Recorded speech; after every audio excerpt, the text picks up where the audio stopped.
Hi guys, welcome to Visho info. தட்டைப்பயிறு புலாவ் எப்படி செய்யுதுன்னு பார்க்கலாங்க. வீடியோக்குள்ளே போகிறதுக்கு முன்னாடி நீங்கள் இன்னும் நம்ம சேனலை சப்ஸ்கிரைப் பண்ணுங்கள்.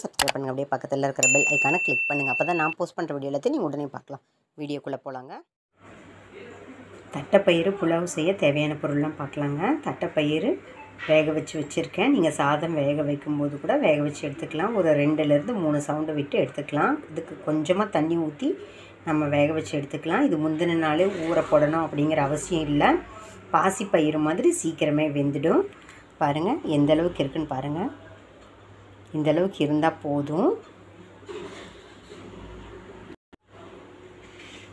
புலாவ் செய்கிறதுக்கு தக்காளி, வெங்காயம், கரம் மசாலா, மிளகாய்த்தூள், சிவப்பு மிளகாய்த்தூள், உப்பு, இஞ்சி பூண்டு விழுது, அப்புறம் ஒரு பச்சை மிளகாய் எடுத்து வச்சுருக்கேன். வேக வச்சு ஆற வச்சு வச்சுருக்கேங்க. நீங்கள் பாஸ்மதி ரைஸ் எடுத்துக்கலாம். ரெகுலராக நீங்கள் எந்த சாதம், பச்சை அரிசி, புழுங்கல் அரிசி, எந்த சாதம் யூஸ் பண்ணுவீங்களோ அது நீங்கள் எடுத்துக்கலாம். இது நல்லா வேக வச்சுட்டு நான் உதுத்து வச்சுருக்கேன். ஒரு பேன் வச்சுருக்கேங்க. பேன் ஹீட் ஆகிடுச்சு. இப்போ நம்ம ஆயில் சேர்த்துக்கலாம். தட்டைப்பயிறு புலாவ் செய்கிறக்காக நம்ம ரெடி பண்ணிகிட்ருக்கோம். நம்ம சேர்த்த ஆயில் ஹீட் ஆகட்டும். ஆயில் ஹீட் ஆகிடுச்சுங்க. கடுகு சேர்த்துக்கலாம். கடுகு வெடிக்க ஆரம்பிச்சிருச்சு. இப்போ நம்ம கட் பண்ணி வச்சுக்கிற ஆனியன் சேர்த்துக்கலாம். ஆனியன் சேர்த்து நல்லா வதக்கிக்கலாங்க. இது வதங்கிட்டு இருக்கும்போதே இந்த ரெசிபிக்கு தேவையான உப்பை சேர்த்துடலாம். அப்புறம் அதனால் வெங்காயம் நல்லா சீக்கிரமாகவே வதங்கிடும். இது ஒரு நிமிஷம் நல்லா வதங்கட்டுங்க. நம்ம சேர்த்த வெங்காயம் இந்தளவுக்கு வதங்கிடுச்சுங்க. இப்போ நம்ம கட் பண்ணி வச்சுருக்கிற டொமேட்டோ, இஞ்சி பூண்டு பேஸ்ட்டு, அப்புறம் பச்சை மிளகாய் இதை சேர்த்து நல்லா வதக்கிக்கலாங்க. வெங்காயம் வதங்கின மாதிரி இது ஓரளவுக்கு நல்லாவே வதக்கி எடுத்துக்கலாம். தக்காளி, பச்சை மிளகாய், இஞ்சி பூண்டு ஓரளவுக்கு நல்லாவே வதங்கிடுச்சுங்க. இப்போ நம்ம வேக வச்சு வச்சுருக்கிற இந்த தட்டைப்பயிறு சேர்த்துக்கலாம். அந்த தண்ணியை வேஸ்ட் பண்ணாதீங்க, அதோடையே சேர்த்துக்கோங்க. நீங்கள் சாதம் பக்குவமாக தானே வேக வச்சுருக்கோம், அதனால் நம்ம அந்த தண்ணியோடு சேர்த்துக்கலாம். சாதம் ரொம்ப குழஞ்சிருந்ததுன்னா இதுவும் தண்ணியாக இருந்தால் சரியாக வராது. அதனால் புலாவ் அப்படிங்கிறதுனால ஓரளவுக்கு உதிராக இருந்தால் தான் நல்லாயிருக்கும். ஒரு நிமிஷம் மிக்ஸ் பண்ணிக்கலாங்க. அப்போ தான் இந்த தட்டைப்பயிரில் நம்ம சேர்த்த மசாலாலாம் இறங்கும்.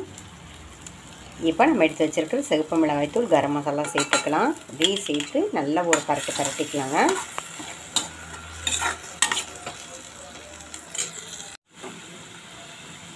பாருங்கள் தட்டைப்பயிறு சேர்த்து வதங்கிட்டுருக்கு. இப்போது ஒரு 1/2 டீஸ்பூன் தனியாத்தூள் சேர்த்துக்கலாங்க. இது இன்னும் நம்மளோட தட்டைப்பயிறு புலாவுக்கு எக்ஸ்ட்ரா ஃப்ளேவர் கொடுக்கும். உங்களுக்கு விருப்பம் இருந்தால் சேர்த்துக்கோங்க. இப்போ இது நல்லா மிக்ஸ் பண்ணிக்கலாங்க. ஒரு 2 நிமிஷம் நல்லா இது தட்டைப்பயிறு மசாலாவோட நல்லா மிக்ஸ் ஆகட்டுங்க. தட்டைப்பயிறு மசாலாவோடு நல்லா மிக்ஸ் ஆகிடுச்சுங்க. நம்ம சேர்த்த மசாலா எல்லாம் நல்லா மிக்ஸ் ஆகிடுச்சு. இப்போ நம்ம வேக வச்சு ஆற வச்சுருக்க சாதத்தை சேர்த்துக்கலாங்க. நம்ம உதுத்து வச்சுருக்கோம், அதை இப்போ சேர்த்துக்கலாம். அதை சேர்த்து நல்லா மிக்ஸ் பண்ணிக்கலாங்க. உதிராக சாதம் இருந்தால் நல்லாயிருக்கும். இப்போ சாதத்தை எல்லாம் சேர்த்துக்கலாங்க. நல்லா மிக்ஸ் பண்ணி விட்டுடலாங்க. உப்பு காரம் கரெக்டாக இருக்கான்னு செக் பண்ணிக்கலாம். புளிப்பு பத்தலைன்னா லெமன் கூட நீங்கள் பிழிஞ்சு விட்டுக்கலாங்க. இது நல்லா மிக்ஸ் பண்ணிக்கலாங்க. தட்டைப்பயிறு புலாவ் நல்லா ரெடி ஆகிடுச்சுங்க. சூப்பராக ரெடி ஆகிடுச்சு. நல்லா மிக்ஸ் பண்ணியாச்சு. இப்போ கடைசியாக நாம் 1 டீஸ்பூன் கீ சேர்த்துக்கலாம். இது நம்மளோட புலாவுக்கு இன்னும் எக்ஸ்ட்ரா ஃப்ளேவர் டேஸ்ட்டு கொடுக்குங்க. அவ்வளோதாங்க, ரெடி ஆகிடுச்சு. இதை ஒரு பிளேட்டுக்கு மாற்றிக்கலாம். அருமையாக நம்மளோட தட்டைப்பயிறு புலாவ் ரெடி ஆகிடுச்சுங்க. எம்மியான ரெசிபி, சூப்பராக இருக்கும். லஞ்ச் பாக்ஸுக்கும் ஆப்டாக இருக்குங்க. வெஜிடபிள்ஸ் போட்டு தான் புலாவ் செய்யணும்னு இல்லை, இந்த மாதிரி பயிறு வகைகளில் கூட செய்யலாம். செம்ம டேஸ்ட்டாக இருக்கும். டேஸ்ட்டுக்கு மட்டும் இல்லைங்க, சத்துக்கு எந்த குறையும் இல்லைங்க. ட்ரை பண்ணி பாருங்கள். மசாலா எல்லாம் கூட ரொம்ப மைல்டாக தான் சேர்த்திருக்கோம். அதனால் செம்ம சூப்பராகவே இருக்குது. சின்னவங்கலேருந்து பெரியவங்க வரைக்கும் எல்லாருமே விரும்பி சாப்பிடுவாங்க. ரொம்ப டேஸ்ட்டாக இருக்குங்க. உங்களுக்கு இந்த புளிப்பு பத்தலை அப்படின்னா நீங்கள் லெமன் சேர்த்துக்கலாம். அருமையாக இருக்குங்க. இதுக்கு டொமேட்டோ கெச்சப் அந்த மாதிரி கூட வச்சுக்கலாம். இல்லை வடகம், அப்பளம் அது கூட வச்சுக்கலாங்க. வெறுமனே சாப்பிட்டாவே சூப்பராக இருக்கும்.